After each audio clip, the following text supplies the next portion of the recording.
ce n'est pas en leur donnant de l'argent. Tous. Tous. Sans aucune exception. Sans aucune exception. Ceux qui ont tenté d'avoir des députés ailleurs se sont recroquevillés sur une région.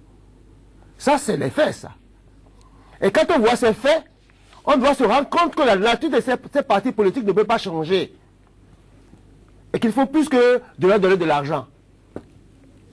Ça, c'est notre conviction si on veut construire l'unité nationale. La première chose aurait été, par exemple, je prends ce cas pour aller plus loin, pourquoi vous n'avez pas réussi à faire un parti national? Il y a eu ce débat. Pourquoi vous, RB, pourquoi vous, PRD, pourquoi vous, PSD, pourquoi vous, UN, vous n'avez pas réussi à vous étendre ailleurs? Pourquoi? Quel est le diagnostic que vous avez fait? Et à partir de là, on trouve des solutions. Un consensus pour voir la démarche qu'il faut faire. Pour avoir autre chose que ce que nous avons. On a... Enfin, d'après ce qu'on a appris, parce que nous, on n'a pas vu le rapport. Vous dites qu'il a été déposé, j'en sais rien. C'est les réseaux sociaux et vous, de la presse, qui... Nous sommes à l'affût de l'information, vous le savez. D'accord, d'accord. Donc ce n'est pas encore officiel, de toute façon. Donc pour nous, ce n'est pas encore officiel. Pour nous-mêmes, la procédure n'est pas encore arrêtée. La procédure n'est pas encore arrêtée. Pour nous, tant qu'on ne nous a pas dit que c'est arrêté, pour nous, ce n'est pas arrêté. Nous devons dire, on a fait une commission, bon, la commission travaille. Ils n'ont pas réclamé aide de la commission. Ils n'ont pas réclamé aide de la commission. Nous trouvions anormal qu'on réclame aide de cette commission. Mais vous voulez quoi? Mais quand elle a fini de travailler, oui. On sait donc que c'est la synthèse que le chef de l'État retient. Et on en discute à ce moment-là. S'il y a une deuxième synthèse, il fera. S'il veut maintenir son point de vue, parce que c'est lui qui a décidé. La réalité de la conflit. Donc il a le droit de faire tout ce qu'il veut. Mais s'il veut que ce soit un truc qui soit retenu par l'histoire, que les problèmes fondamentaux de notre constitution ont donné lieu à des discussions, il doit interroger les gens. Parce que si un autre président vient avec un projet de société, lui aussi va vouloir réviser les points qu'il a vus dans son projet de société. On ne pourra pas lui dire qu'on l'a déjà fait. Parce que ce qu'on aura fait maintenant, ce sera ce que le président actuel a voulu qu'on fasse. Et ça, là, ce n'est pas un progrès pour le pays.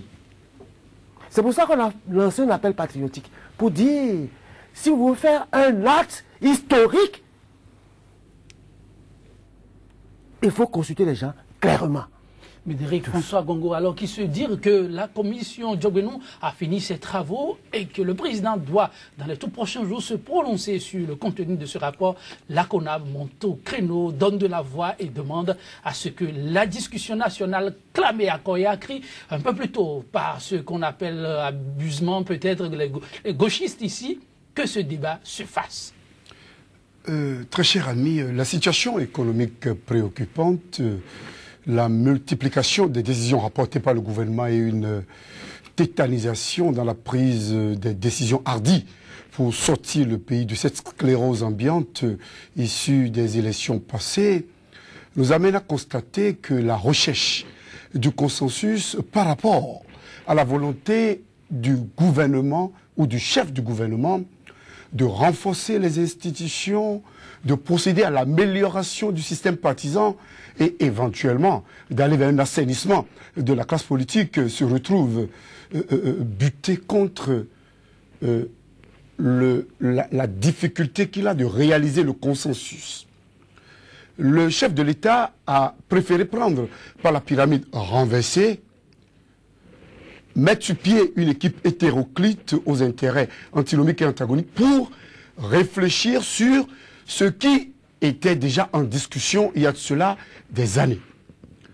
Le débat sur la révision de la Constitution est d'actualité aujourd'hui, beaucoup plus qu'hier, mais cela a déjà fait l'objet de discussions au niveau de plusieurs forats et notamment au niveau de cette intelligentsia des classiques politiques, des anciens, des mouvements politiques, je veux parler, et sous le contrôle du doyen, Sylvain Adékwe-Joachines, du Rajemo, du FACEN, de la Ligue, et de tous ces mouvements, des aînés qui ont potassé de l'expérience, qui ont de la matière grise, qui sont des témoins vivants de la vie politique béninoise, je crois qu'on ne peut rien faire sans les associer.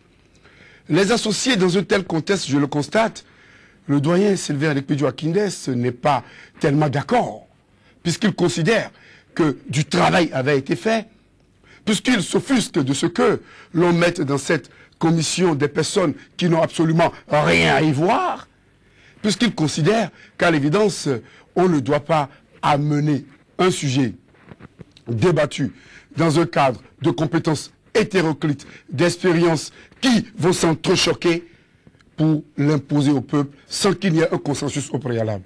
Je crois bel et bien que le doyen Akindes est dans une démarche pédagogique, dans une démarche de ceux qui ne veulent pas que la révision de la Constitution, ou tout simplement les réformes institutionnelles et politiques telles que prévues par le chef de l'État échouent, puisque la substance, le dénominateur commun de tout ce dont nous parlons aujourd'hui se retrouve être la crème, la charpente, la pierre angulaire de la démarche de ces aînés, c'est-à-dire la désertion de l'unité nationale.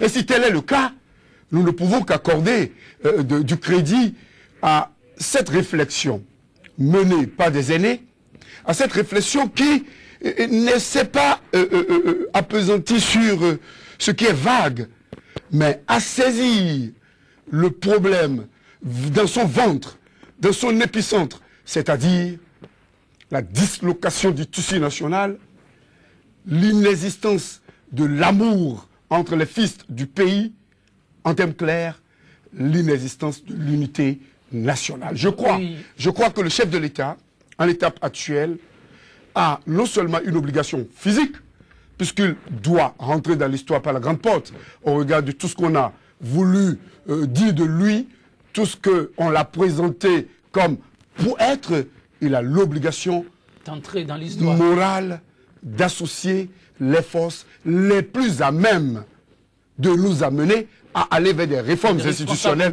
Sans qu'il n'y ait, j'en finirai sur ce point, c'est-à-dire tout simplement qu'aujourd'hui le Bénin est divisé et qu'il faille aller vers un dialogue approfondi avant d'opérer des réformes qui résistent aux vicissitudes politiques et aux aléas de l'histoire. Vraiment, c'est ces mots que j'entends et que d'autres entendent. Beaucoup s'interrogent à Akindes Adegbeju. Je veux faire une observation. Oh oui.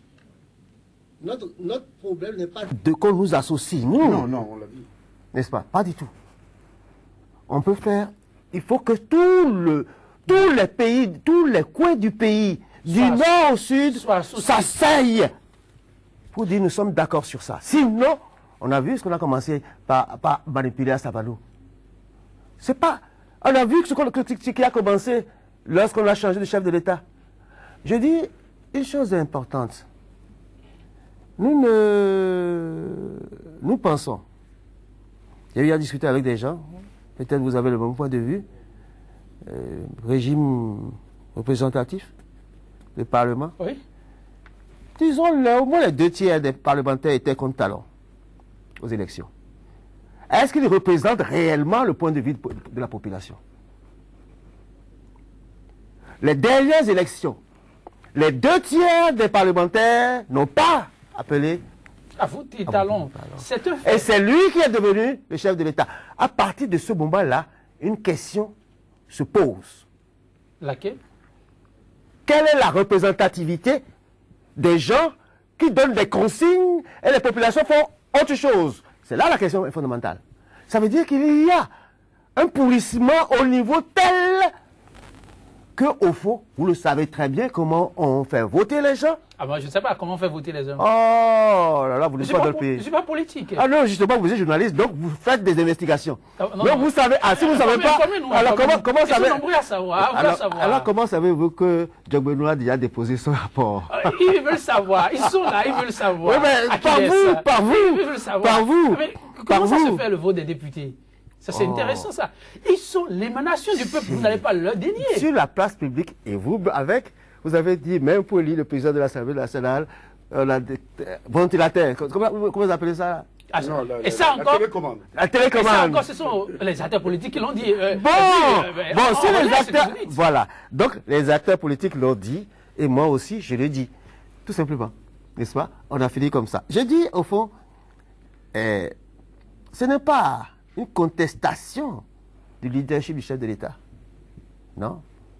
J'ai dit tout à l'heure, c'est lui qui a décidé de le faire. Il n'a pas fait de commission avant. Mais si. Vous avez parlé de la Constitution, débat sur la Constitution. Oui. Vous n'êtes jamais amusé à demander aux responsables des partis politiques quelle est leur position sur la Constitution. Moi, je l'ai fait. Moi, je l'ai fait. Mais il paraît que Ils n'ont jamais discuté de ça dans leur parti politique. Ils n'ont qu'à sortir les documents. Mais c'est clair dans ma tête. Moi, je ne dis pas ça en l'air. Ce qu'on appelle les grands partis, là, je les ai interrogés.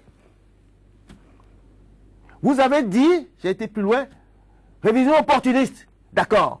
Si elle n'était pas opportuniste, qu'est-ce que ça doit contenir? On n'a pas encore défini clairement. Bah alors. Donc, personne. Ce qu'on a appelé là, ils ont interrogé qui? Ils ont dirigé quel groupe de réflexion sur la question? Ils ont eu à confronter, à se prouver devant des idées éparses. Est-ce qu'il y en a quand et où? Voilà la question importante. Et alors, pour nous, choisir c'est bon, c'est déjà très bien. Non, ils sont compétents. Mais compétents dans leur domaine. Compétents avec leur vision étriquée. Les visions étriquées peuvent donner quelque chose de plus large. D'accord. Mais c'est quand même des visions étriquées au départ. Et par conséquent, l'échantillonnage a été fait comment? Ce sont des partis qui les ont envoyés. Non, c'est pas vrai. Sans oublier. Ben même comment vous pouvez dire ça? Vous savez que Maître Diogbenou, le président de cette commission, vient d'un parti. Non, il est ministre de la Justice. Il est ministre de la Justice. Il est un acteur politique. Non, il est un acteur politique, mais il est actuellement au gouvernement. Ce n'est plus l'acteur politique qui travaille. Nous, je vais vous dire, nous avons des membres de notre association qui sont dans la commission. Et Yves Edgar Mounou. Il est quoi? Abraham Zizinouroué. Ils sont quoi? Ce ne sont pas des acteurs politiques. Ah bon? Provenant d'un parti politique. Ah bon? Mais vous remettez ça en cause? Non, c'est vous que je pose la question.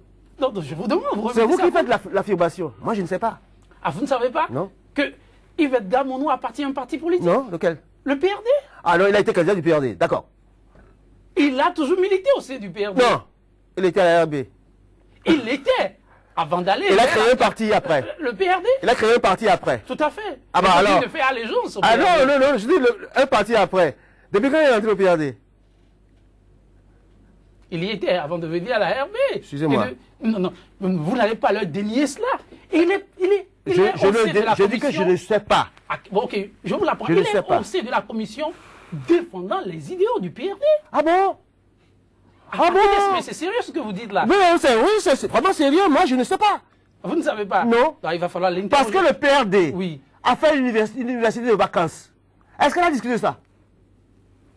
Est-ce que vous avez appris que le PRD a son université de vacances avant les élections à discuter de cette question? C'est vrai. Ah bah alors, Mais le PRD, Mollo. le PRD, après les élections, a dit... Moi, j'ai interrogé le président du PRD.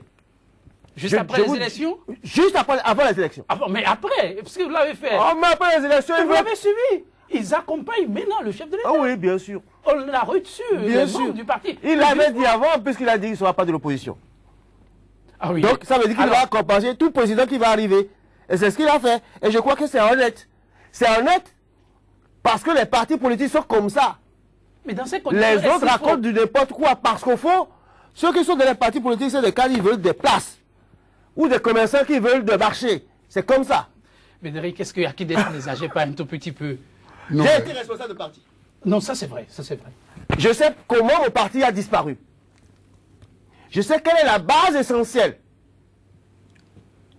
Parce que moi, je suis d'Alada. Mon vice-président, il est de Ndali. Chaque membre du bureau vient d'un coin différent. Quelle est la situation qui se présente? Première difficulté que j'ai eue. Vous voulez que je fasse une petite histoire? Non, allez-y très rapidement, on est là pour ça. On a fait une coalition qu'on appelle Adéba. Les forces de gauche, si vous voulez. Forces sociaux-démocrates. Oui. Première difficulté, on veut présenter des candidatures uniques aux législatives. Ben, un des membres influents me dit, mais vous êtes de l'Atlantique, il faut vous en mettre avec les gens de l'Atlantique, etc. C'est-à-dire me ramener à une vision régionale. Parce que lui, il avait une vision régionale de son parti. Ça a été la brouille. Mais ça a été aussi la mort de mon parti. Parce que le fait de ne pas vouloir avoir un parti régional et s'en tenir là, à défendre les intérêts de tes frères, à les placer à droite, à gauche, ça ne plaît pas à ça. Si tu parles national de façon générale, on te regarde de loin pour dire qu'est-ce qu'il veut là. Il cherche quelque chose, etc. C'est comme ça que ça se fait. Donc, il était important de demander, par exemple au PRD, qui avait des députés au Nord, pourquoi ils n'ont plus de députés au Nord? Et pourquoi ils ne s'investissent plus là-bas? Pourquoi Adrien Goumbedji, en 2006, est parti rester au Nord pour avoir le voix et qui n'a rien obtenu? Comment il analyse ça? Et quelles sont les conséquences qu'on doit avoir dans la réforme des partis? L'Union fait la nation a voulu faire pourquoi ils n'ont pas dépassé à Bobé? Pourquoi c'est resté à Diatado? C'est des questions importantes, ça. Oui. Médéric François Ngogo, pertinente, il faut le reconnaître, les interrogations de Akines. Mais la commission vient de finir c'est un mois. Et sur le débat, la question avait été agitée un peu plus tôt. On a vu un peu le silence que certains ont qualifié de coupable des partis politiques. Et ils ont avancé. Aujourd'hui, on peut dénier à tel ou tel d'appartenir à tel parti, mais ils portent la voix de ces partis politiques, de grands partis politiques. J'ai parlé d'Abraham Ziziloué, il est de la RB. Il continue de se réclamer membre militant de la RB. Laquelle RB, alors, en fait, la RB, la Renaissance du Bénin.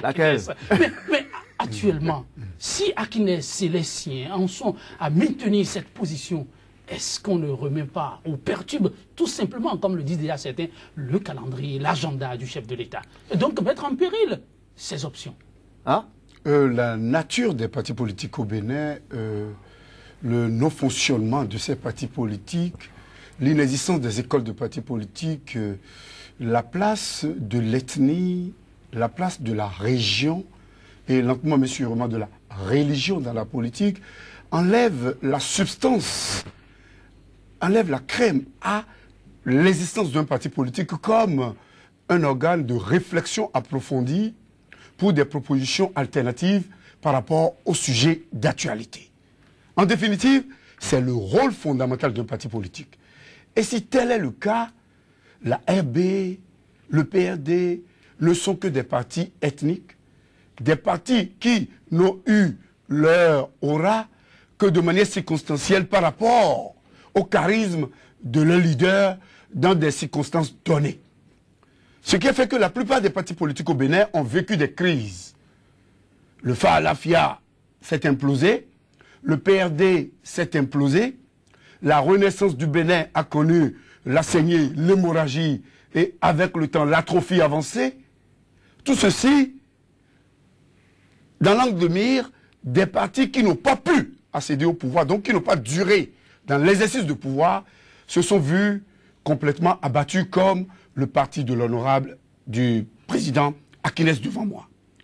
Si tel est le cas, l'amélioration du système partisan tel que voulu par le chef de l'État, ensemble avec la recherche des voies et moyens, des canaux indispensables à l'aboutissement de l'unité nationale, moi je parlerai même de l'unification de la nation béninoise en construction, se retrouvent être des critères et des objectifs complémentaires.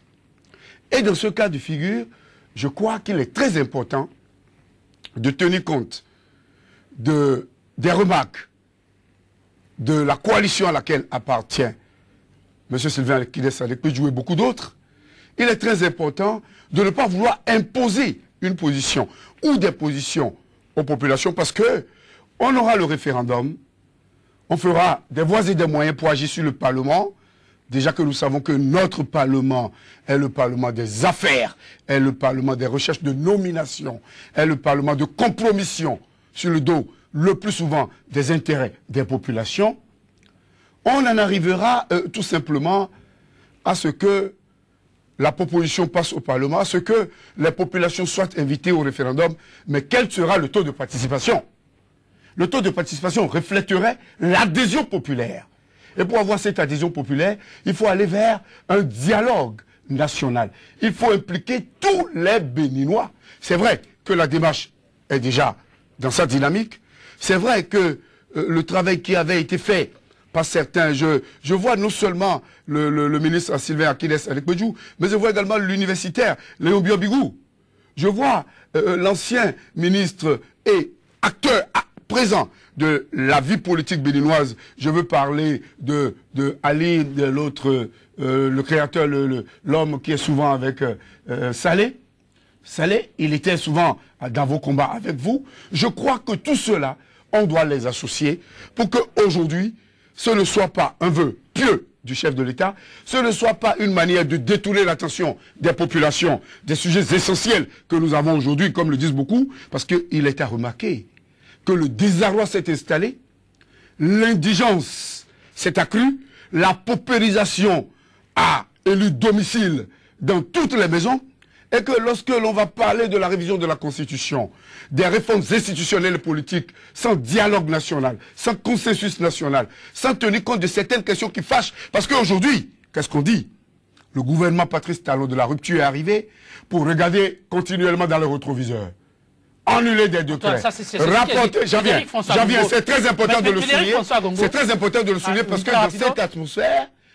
dans cette atmosphère de méfiance, dans cette atmosphère qui nous amène à constater que certains Béninois vont se sentir un peu en dehors de la dynamique de révision. C'est vrai que le président Boniaï n'a pas facilité à la tâche de l'unité nationale. Il a été l'un des partisans de la division du tissu national. Mais je pense que la rupture ne doit pas abonder dans le même sens. Et vous voyez la rupture en train d'abonder dans le même sens? Je pense bel et bien que le sectarisme s'est beaucoup plus installé maintenant, beaucoup plus qu'auparavant. Et il y a des raisons fondamentales de craindre. La rupture ne vient de faire que 2 mois. Encore beaucoup de chemin à parcourir. Mon cher ami, lorsque dans son discours d'investiture, on en arrive à nous dire qu'on est prêt maintenant et tout de suite, on n'a pas d'excuse de temps. On n'a pas à prétendre de ce que il y a des situations au Nigeria, qu'il y aurait des difficultés par ici, pour ne pas payer les prestataires. Mais François Longo, la promesse a été faite par l'agentier national, eh bien les prestataires seront payés sous peu. Les prestataires seront payés sous peu. Le débat du jour avec votre émission, pour en revenir au débat du jour, qui n'est pas complètement, monsieur Sylvain Akines Alekbedjou, vous permettez que je donne la parole le débat du jour n'est pas complètement à éloigner du débat du quotidien des Béninois. Je vous remercie, oui, Akines. Moi, je ne fais pas de critique au gouvernement, ni au président. Je dis, excusez-nous, c'est ça qu'il faut faire. C'est mon devoir, ça. Vous dites, excusez-nous, c'est ça qu'il faut faire. Et ça, c'est mon devoir. Vous adressez à qui en le disant? Au chef de l'État. Un appel patriotique, ça veut dire quoi? Ça veut dire même pardon. C'est ça qu'il faut faire pour que le pays avance. C'est ça, c'est tout. Mais il peut faire ce qu'il veut. Je juge après. Je juge après. Parce qu'il faut, voyez-vous, quelle est la légitimité du président? C'est la population. Et le référendum? Attendez, c'est la population. Oh, allez demander à Ranzo Glélé, ou si vous n'avez pas lu ses livres. Lui-même, il a écrit noir sur blanc que le référendum est une farce pour une constitution. Je ne vous rappelle pas que d'autres, après lui, ont remis ça en cause. Un référendum reste un référendum. Oui, bien sûr. Il nous a pas expliqué bien sûr. Pour un pays où les gens ne parlent pas la même langue, ne savent pas lire les documents, vous estimez que c'est démocratique ça là? Non, non, entre nous. Nous on peut lire, nous on peut critiquer, nous on peut dire tout ce qu'on veut, parce qu'on lit, on est au courant. Mais allez dans le village, je vous envoie, moi là, à Lycée Gazon, vous allez leur expliquer. Justement, ce qu'on parle. C'est le devoir des parlementaires. Mais justement, ces parlementaires ont mais non, le devoir du parlementaire, c'est de faire en sorte qu'il sache lire. On n'a pas quelqu'un à pêcher et non lui donner le poisson. On lui apprend à lire et à se débrouiller lui-même. C'est ça la réalité. Nous sommes diamétralement imposés, vous et moi, sur la manière de voir une démocratie. Ah non, mais, une démocratie d'illettrés n'est pas une démocratie. Oh non, Akines, oui. Akines, et pourtant, on a fait l'option. Il faut travailler maintenant pour l'alphabétisation du grand nombre, certes. Vous avez connu à un moment donné, j'étais absolument contre la révolution. Mais j'approuve le fait que tout le monde soit autorisé à parler sa langue à l'Assemblée. Tout le monde. On traduit Ils comprennent peut-être pas tout, ils comprennent quand même un certain nombre de choses. Et ça, là, ça forme des gens pour le pays. Ça forme des gens réels dans leur langue parce qu'ils ont compris quand même minimum de quelque chose. Donc le mécanisme actuel est à bannir. Non, non, je ne dis pas si j'ai dit. On peut continuer, on va continuer sans doute. On peut aller jusqu'au bout comme ça. Mais ce que je dis, le ralliement là, où c'est l'argent, où c'est le poste, tout le monde le sait. Maintenant, Tout le monde le sait. tout le monde le sait. Et par conséquent, si on veut avoir une légitimité, c'est de mettre le peuple en marche. C'est de mettre les gens qui vous ont élus, qui ont pris leur bulletin, là pour mettre dedans, de mettre en marche. Je dis, je vous laisse la parole. Qu'est-ce que vous en pensez? Voilà ce que je vais faire. C'est ça ce qu'on appelle important. Parce que tout ce que... Vous avez vu, il y a des grèves à droite, à gauche. Tout le monde dit que ça... Non, mais ça s'annonce, mais ça se calme aussi. Oui, Il bien paraît sûr. que la Gentilité nationale a pu convaincre les siens qui voulaient aller déjà en grève pour expliquer le bien fondé des décisions prises actuellement. Donc le dialogue est en marche, même si c'est de façon sectorielle. Alors, si on n'a pas cherché le dialogue avant, si on a lancé des mots de grève sans une analyse pointue, est-ce de la manipulation politique ou pas? C'est une question importante. C'est une question importante. Je vais dire quelque chose de grave ici, là, maintenant. De tous les fonctionnaires béninois, c'est ceux des ministères des Finances qui ont des indemnités impensables. 3 fois le salaire de l'instituteur. Un chauffeur. Allez regarder à la centrale. Faites le tour, combien de chauffeurs il y a là, combien de véhicules il y a à conduire. Si vous en voyez moins de 50, alors je vous tire chapeau. Mais impossible de les ventiler ailleurs. Parce que c'est le syndicat qui décide. Je suis prêt à qu'ils viennent là. On va appeler les experts qui ont travaillé sur le... Et puis on va s'asseoir pour en parler. Parce que c'est des choses importantes qu'il faut savoir. Il ne faut pas qu'on devienne des... Comment on appelle ça là? Des claniques là, ou mafieux. Oui, c'est vrai. Il faut faire extrêmement attention. Je me pose des questions par rapport à ça. Quand j'ai vu tout ça là, la moralité de gens que je croyais extraordinaire a eu un coup. A eu un coup. Je ne cache rien. Même avec mes amis, ce n'est pas comme ça. Alors, permettez-moi, ce que nous estimons, c'est qu'il faut qu'il entre dans l'histoire. Parce qu'il a eu le courage de dire et de faire certaines choses. Il a risqué sa vie pour faire un certain nombre de choses. Par conséquent, nous devons l'accompagner. Nous ne devons pas l'accompagner en lui passant la pommade. En lui disant, ça c'est la bonne pommade. Celle-ci peut vous poser des problèmes. Faites attention. Akines, 2 minutes. Et le débat de jour, nous allons pouvoir le clôturer. Mais avant, dites, vous exhibez ou exigez même la question de l'unité nationale. Le dialogue pour l'unité nationale. Vous l'avez martelé plus d'une fois. Et en exemple, vous avez parlé des partis politiques. L'unité nationale au Bénin est-elle vraiment en difficulté? Non, non, honnêtement. Oui. Oui. Personne n'a avantage que ça éclate. Mais tout le monde veut que ce soit pour lui. C'est-à-dire, nous avons une vision fédéraliste de notre pays, dans la pratique. Fédération de régions, on fait un équilibre fédéral et on se partage des choses. Si c'est ça l'unité nationale, tant mieux. Mais vous craignez pour l'avenir? Non, non, non, non, non, non, je crains rien du tout. Mais il faut choisir. Et pourquoi choisir? Il faut choisir qu'on veut être un pays fédéral où les gens par région ont leur parti et représentent. C'est une solution. Ou c'est un pays unitaire. Et puis ça on ne peut pas admettre. Il y a choisi l'un comme l'autre à son sens. Rien n'est mauvais en soi, puisqu'on veut rester ensemble. J'ai été à la radio nationale une fois faire un débat. Ils ont dit, unité nationale, à quel prix? J'ai dit, comment ça? Vous avez mis à quel prix? Moi, j'aurais mis quel défi? Il y a des prix à payer pour certains et qui ne sont pas prêts à payer ce prix-là. Qu'est-ce que ça signifie? Ça veut dire, je leur ai dit ça comme ça, hein, vous êtes des sécessionnistes, celui qui a mis ce titre-là. Il veut la sécession du pays. Tu ne peux pas dire à quel prix.